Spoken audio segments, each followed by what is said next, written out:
we are doing whatever it takes. It's about giving your all.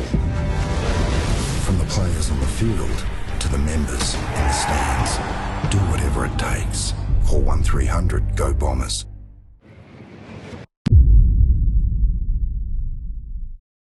Well, James, a bunch of the players off to Colorado tomorrow. This is the first time that you've done this as a football club.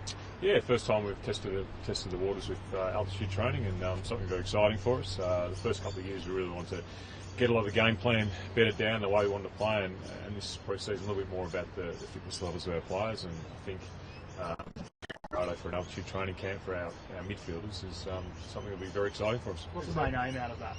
Oh, look, to increase their aerobic ability, to probably fast track their training to a certain extent, and really see if it's something that we want the whole group to do as of next year. Should you take the data from this particular trip and then assess it in terms of the entire group? Yeah, that's pretty much the way to do it.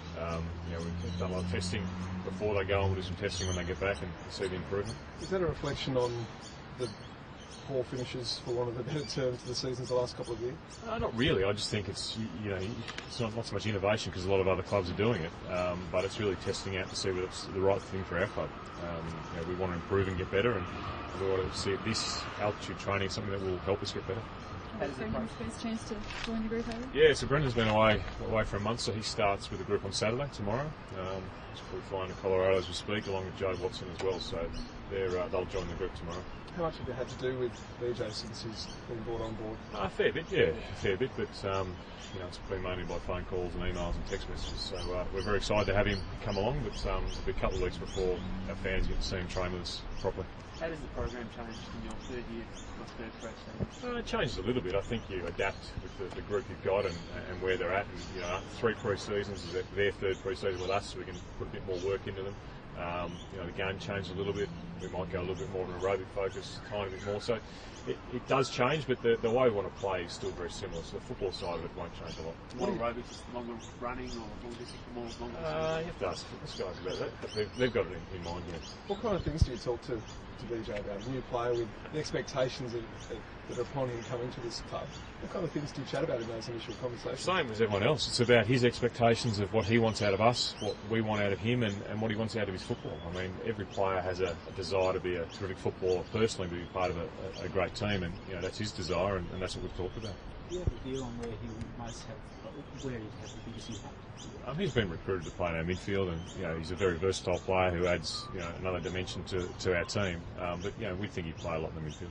Ricky Dawson and Brent Crystal, what do you need to see in the next couple of weeks, or what's the situation? We just want to see them train for a couple of weeks and make sure that the effort's there, and make sure their bodies stand up to a whole pre-season. James, a couple of the newspapers have been doing their coaches' pressure indexes and things like that, and they've had you at the top of that list. How does that sit with you? Is that fair call, do you think? I'm not sure. I haven't seen them, so I'm not really sure. Yeah, we'll coach pretty hard, and we'll try and get as much success as we can. Do you do anything you can do this pre-season, just in regards to the soft tissue and things you've had already? Do you think of it the way things are done already? We've changed a few things, yeah, but we won't change a lot. I think our players, as I said, come into a third pre-season. It's really important that they continue to get the conditioning right. So we won't change too much. Have you still been reviewing what sort of? We've finished that review. It doesn't go forever. Yeah, we reviewed the end of the season for a couple of weeks, and we're ready to go with this season.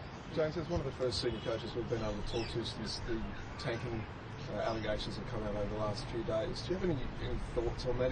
Should Melbourne be, if they're found guilty, pretty heavily whacked, or is it more something about the system, and should there be changes to the system in your mind? Look, I'm not across the details of the Melbourne issue. The AFL will do their investigation and come out with a recommendation on what needs to be done. I think we concentrate on Essendon and let the AFL worry about the rules and how they're governed. Do you have any concerns for the image in the game? Not at all. I think the game's in great hands, got a great image, and it's going as well as it ever has. Joe's here today. In terms of first year draftees, is he a little bit different? Will he actually do a fair bit more than most? No, we'll keep him at 60 to 70% of the load of the rest of the group. He's currently undergoing his exams, so he's sort of in and out of the program at the moment. But when that finishes, we won't want him to do much more than 70% of the full load of the rest of the players. You're looking tanned, feeling relaxed? I was till yesterday when we got back. So so it's all good. Good to be back and exciting to start 2013. Thanks, guys.